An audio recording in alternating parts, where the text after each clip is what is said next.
Hello everyone, welcome to Deepak tuition centre.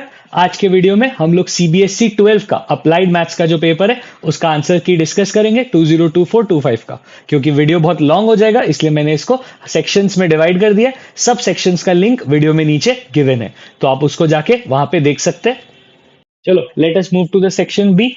Section B 2 marks के questions होते हैं। पहला question, cost of type A sugar 25 rupees और type 2 sugar जो कि 35 है। तो बेसिकली ये चीपर है, ये डियरर है। दोनों को मिक्स किया, रेशियो हम लोग को चीपर इज टू डियरर का ही दिया है। तो 3/2 is equals to dearer minus M divided by M minus cheaper which is 25। Cross multiply करेंगे तो हम लोग का आएगा 3m minus 75 is equals to 70 minus 2m। 2m इधर लाएंगे तो 5m is equals to 145। So m is equals to 29। So हम लोग का जो मिक्सचर है वो 29 रुपीज पर केजी हो जाएगा। सो ₹29 पर केजी। अगर इसका ऑल्टरनेटिव किसी ने किया है, so pipe A can fill a tank in 1 our.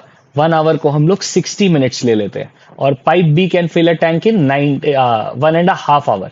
तो इसको हम लोग 90 मिनट्स ले लेते हैं।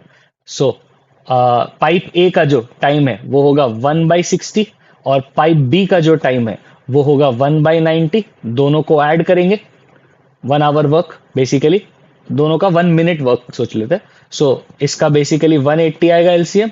3 + 2 विच इज 5/180। 5 से कटेगा 36। तो total work done, total time taken would be 36 minutes. इसको आवर्स में भी कर सकते हैं लेकिन फिर फ्रैक्शन में आंसर आएगा, फिर उसको मिनट्स में कन्वर्ट करना पड़ेगा। All the same to us, minutes easier पड़ेंगे। The boat goes 3.5 kilometre upstream and then returns. तो 3.5 किलोमीटर ऊपर जाता है, speed of the current 1 given है और बोट का स्पीड को हम लोग x ले लेते हैं। तो 3.5 speed upstream is x-1। 3.5 speed downstream is x+1। ये पूरा मिला के उसको 1 घंटा 12 मिनट लगा। 1 घंटा 12 मिनट को जब फ्रैक्शन में कन्वर्ट करेंगे तो 6/5 आएगा। इसमें से अगर आप 3.5 कॉमन ले लेते हो, 3.5 को मैं 7/2 लिख सकता हूं। तो यहां पे आएगा मेरा x+1 plus x-1 divided by x² - 1 is equals to 6/5। ये +1 - 1 कट जाएगा और x प्लस x 2x हो जाएगा। ये 2 भी कट जाएगा। 7×5 = 35। x is equals to 6x² - 6। इसको मैं लिख सकता हूं 6x² - 35x - 6 is equals to 0। अगर इसका मैं फैक्टराइजेशन करूं तो आएगा x - 6 और 6x + 1 इक्वल्स टू 0। 36 और 1 बीइंग द फैक्टर्स। तो x का या तो वैल्यू 6 है या तो -1/6 है, जो कि ऑब्वियसली एक्सेप्टेबल नहीं है। तो speed of the boat in still water is 6 kilometre per hour. A runs 3/2 times as fast as B. If A gives a start of 40 meters to B, then how far must the winning post be so that A और B दोनों same time पे पहुंचे। A और B के same time पे पहुंचने का मतलब, अगर हम लोग A और B का इस तरह से डिस्कशन करें कि A को कितना दूर दौड़ना पड़ रहा है, x किलोमीटर, पूरा मान लेते हैं x किलोमीटर दूर है, तो B को सिर्फ x-40 दौड़ना पड़ रहा है। अगर B का स्पीड A है तो x का स्पीड 3a/2 है। टाइम तो दोनों का सेम लगा क्योंकि दोनों सेम टाइम पे दौड़ना चालू किया और सेम टाइम पे पहुंचे। तो उसके अनुसार हम लोग बोलेंगे A का जो टाइम टेकन है वो होगा x डिवाइडेड बाई 3a/2, जिसको मैं 2 को ऊपर भेज देता हूं तो 2x/3 है।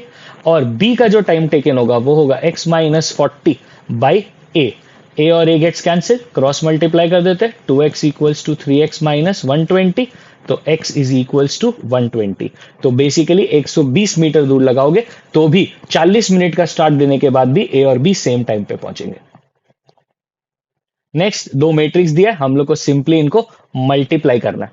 तो पहले B यहां लिखा हुआ है, इसके बगल में A लिख लेते हैं। 2 0 1 3 4 5 0 2 3। सो 2 + 3 और ये तो 0 हो जाएगा, दैट इज 5। फिर 0 + 4 - 10 तो 4 माइनस 10 इज -6। उसके बाद -5, sorry 1 plus 5 6, 6 minus 15 that would become -9। उसके बाद -10 plus 3 that is 7, -10 plus 3 -7, तो -7 0 हो जाएगा। 4 minus 10 that is again -6, -5 plus 5 0 हो जाएगा, -15, और 2 minus 6 that is -4 0 हो जाएगा, -8 plus 8 जो कि 0 हो जाएगा, और 1 minus 10 जो कि -9 plus 12 जो कि 3 होगा। सो ये हमारा मैट्रिक्स हो गया। 5 -6 -9, 7 -6 -15, -4 0 3। बी है, बी को पहले रखना है और ए को बाद में रखना है। If a fair coin is toss 6 times, find the probability of getting at least 4 heads. So P x greater than equal to 4 is equals to p x equals to 4 plus p x equals to 5 plus p x equals to 6। ये basically binomial का है। Binomial का formula होता है NCR, success to the power n minus R into failure to the power r। Luckily यहाँ पे जो success का प्रोबेबिलिटी है 1/2 और फेलियर का प्रोबेबिलिटी भी 1/2 ही है। सो अगर तुम सोचोगे तो अल्टीमेटली हर जगह पे 1/2 टू द पावर n ही आएगा हर एक में। तो अल्टीमेटली अगर 1/2 to the power 6, 1/2 to the power 6, 1/2 to the power 6 common ले लेते हो तो यहाँ पे बचेगा NC4 मतलब 6C4 plus 6C5 plus 6C6। So 1/2 to the power 6 होता है हमारा 64, और ये आएगा हमारा 15 plus 6 that would be 21 plus 1 that is 22। सो 11/32। सो इसका आंसर हो जाएगा 11/32। Mean of a normal variate 9 दिया है, स्टैंडर्ड डेविएशन 3 दिया है, जेड स्कोर चाहिए। जेड स्कोर का फॉर्मूला होता है x minus mu by standard deviation, जिसमें तुमको म्यू 9 गिवन है और स्टैंडर्ड डेविएशन 3 गिवन है। सो अब z का वैल्यू डालेंगे। हम लोग को z दिया है 15, तो 15 माइनस 9 इज बेसिकली 6 और 6/3 इज बेसिकली 2, तो इसका z स्कोर हो जाएगा 2।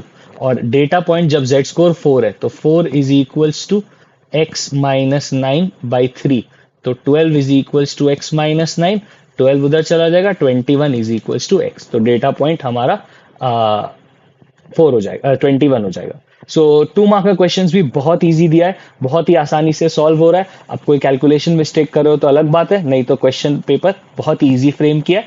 लेट अस मूव आगे। हम लोग आगे के वीडियोस में 3 जो 4 markers, 3 markers, 5 markers case studies है वो सब भी सॉल्व किया हुआ है।